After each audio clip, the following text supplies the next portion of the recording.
Hi guys, I know it's been a long time since I uploaded a recipe video, but today I'm back again with a very authentic Ghanaian Zongo stew recipe that you can enjoy with your plain rice or your wachi. Let's get started. Before we start this stew, I want to psych your minds to the fact that this stew takes long to cook, okay? Let's get started. Now you're going to add in your onions, your bell pepper, your carrots, your ginger, a lot of it, your garlic, a lot of it as well. Now your peppers. Now for your spices, you're going to put in your rosemary, your anise seed, your star anise, and then your quintia or cloves and grains of selim. Now add in some water and blend this. Now this is going to be the pepper mix for this recipe or for this stew. Okay, now for this stew you need a lot of onions. That is the secret to making zongo stew. Now you're going to need your tomatoes and your red bell peppers. I added in a few green bell peppers just to add more flavor. Okay, now you are going to season your meat. I'm using my cow meat in some wile here. Now I'm using some of the pepper mix I blended to steam the meat, and then my seasoning. I'm using beef seasoning and a few Maggi cubes to make this recipe, okay? So you're going to give this a good mix and let it steam for a while. Let the meat produce its own juice before you add in the water to cook the beef. Now I added in the water and then I'm going to cover it to let the beef cook so it's very soft. Now I'm going to cook the tomato mix that we blended in a separate saucepan. This is to reduce the hours that you are going to use to cook, okay? It makes the tomato itself cook before we start cooking the stew.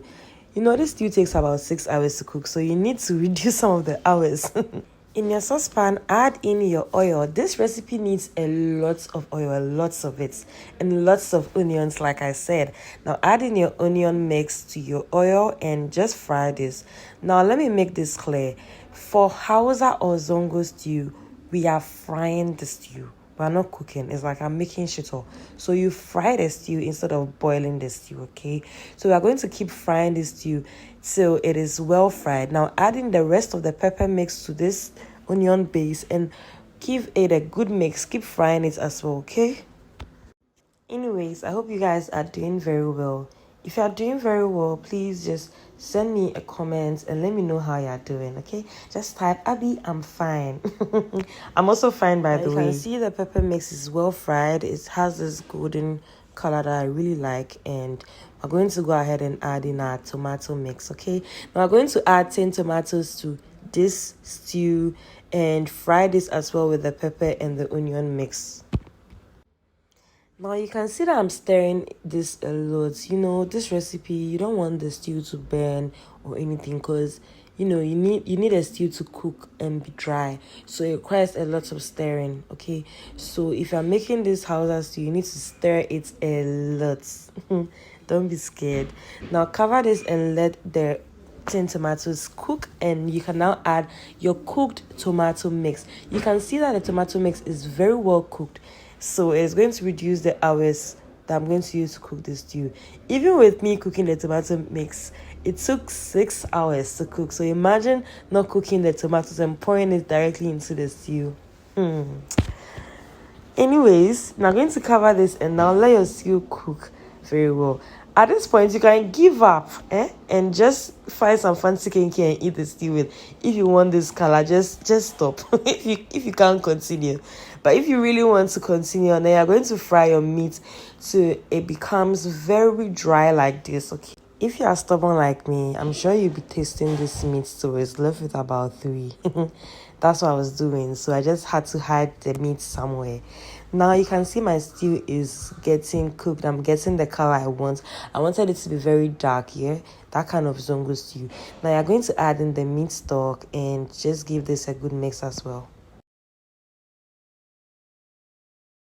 Now, zongo stew is all about your dry spices, okay? So I'm using this fennel seeds, some nutmeg, some garlic powder, ginger powder, dawadawa powder, and my beef and chicken seasoning to season this stew. All ingredients will be listed in the description box, so do well to check it out, okay? Now I'm going to add in your fried meat and your wele. You can add any meat of your choice. Nobody is stopping you, my dear. Okay, now just give this a good mix and let the stew cook for another 30 minutes. This is just to allow the color come out a bit more. Now this is the color we are looking for. This is the dryness we are looking for. Our stew is ready. You're going to serve this with anything, maybe rice, maybe wache, anything at all. I serve mine with rice, a bit of kanzo in there, some spaghetti, your stew. I added my meats to this and added a bit of salad or coleslaw and enjoyed myself. Now, if you don't have the patience, my dear, you can't make this stew. You need a lot of patience to make this work. But trust me, it is worth it. Try this recipe and let me know. Bye.